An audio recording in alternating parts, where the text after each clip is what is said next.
Bonjour et bienvenue sur ma chaîne. Donc aujourd'hui on va parler, ça va être une vidéo assez courte. On va parler donc un petit peu du but de ma chaîne. Donc eh bien moi le but de ma chaîne c'est de vous présenter ce que je fais. Donc dans le tir, dans le rechargement, etc. Éventuellement donner quelques petites astuces. Voilà. Donc et surtout vous montrer l'évolution d'un jeune tireur sportif, car bon ça fait maintenant trois ans que je pratique cette activité. Donc 3 ans que j'ai ma licence. Et voilà. Donc il y a très longtemps que ça me trottait dans la tête de faire du tir sportif, mais effectivement j'avais pas forcément le temps. Je ne m'étais pas renseigné sur comment faire pour obtenir sa licence, etc.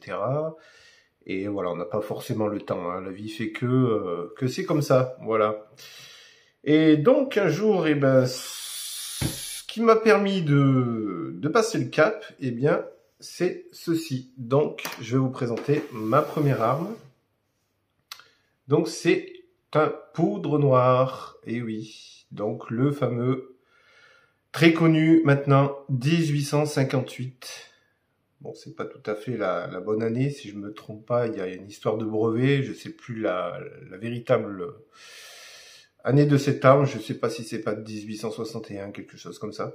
Enfin bref, on l'appelle le 1858, voilà. Donc il est de chez Pieta, en calibre 44.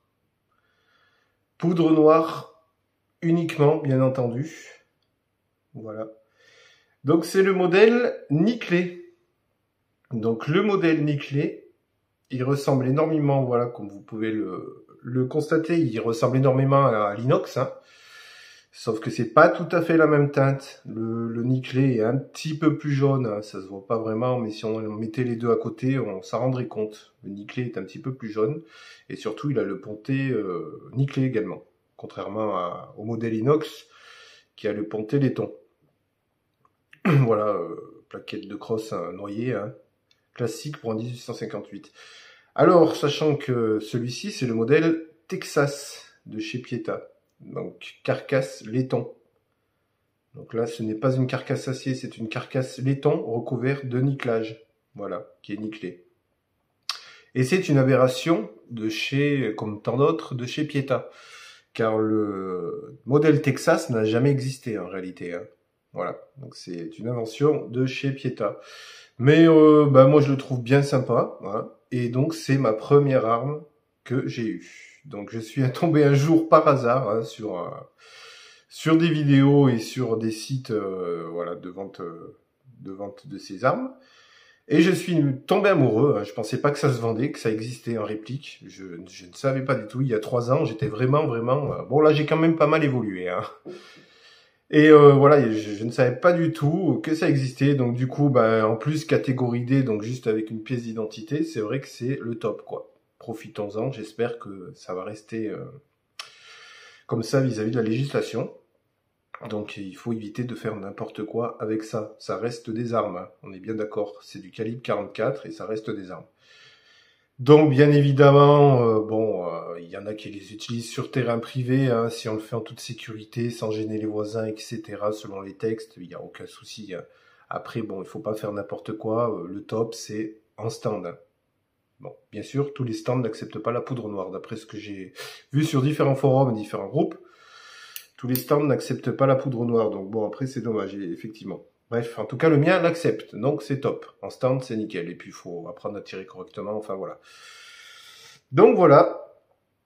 Donc c'est un carcasse fermée, hein, les Remington, c'est carcasse fermée, contrairement au Colt, qui sont carcasse ouverte. Donc certains disent que c'est plus fragile carcasse ouverte que carcasse fermée. Enfin moi...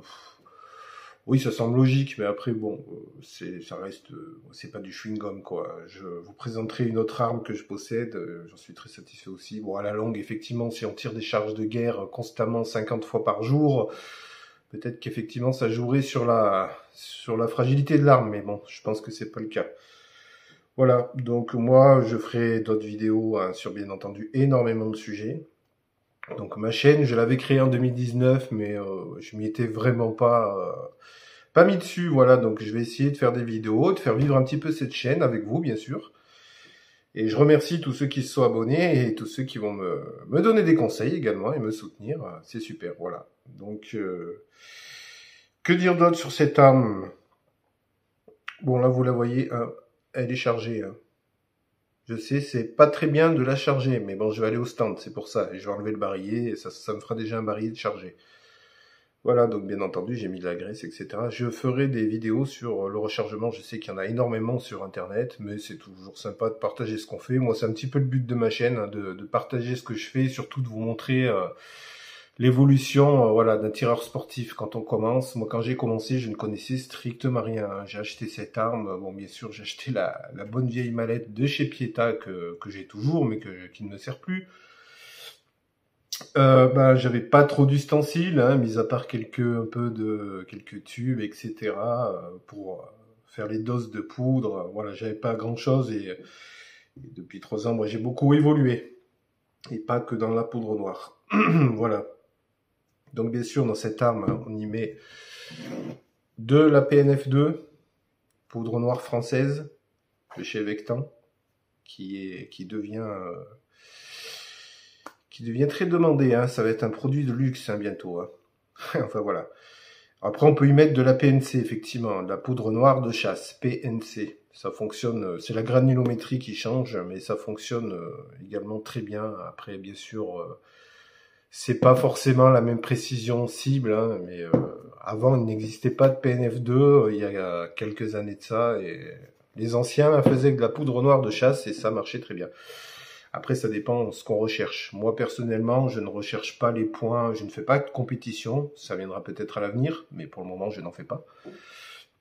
Et je ne recherche pas absolument les points. Non, moi, je cherche surtout à me faire plaisir. J'adore les armes et voilà, je me fais plaisir quand je vais en stand. C'est aussi pour se vider la tête après le boulot. Ça fait du bien et bon, tant que ça rentre dans le carton, moi, ça me va. Hein, ça va très bien. Surtout que c'est des armes, voilà, c'est du 19e siècle, hein, c'est assez précis quand même, hein, mais voilà. Voilà, que dire de plus sur cette arme? Eh ben, c'était ma première, hein, et je l'aime toujours autant. Je vous ferai bien évidemment d'autres vidéos sur mon cheminement, hein, pour que vous compreniez mon évolution. Et puis voilà. Que dire d'autre? Eh ben, j'ai tout dit, je pense, sur cette arme. Oui, c'est une carcasse laiton, nickelée. Voilà, c'est un calibre 44, poudre noire. Le modèle Texas de chez Pieta. Je l'avais payé à l'époque, je crois c'était 300 et quelques, ouais. Ouais, 320, 330 peut-être, je sais plus exactement. Voilà. Bon, ben je vous remercie en tout cas d'avoir regardé cette vidéo. Et puis je vous dis à très vite pour d'autres vidéos. Voilà, merci. Allez, salut les gars.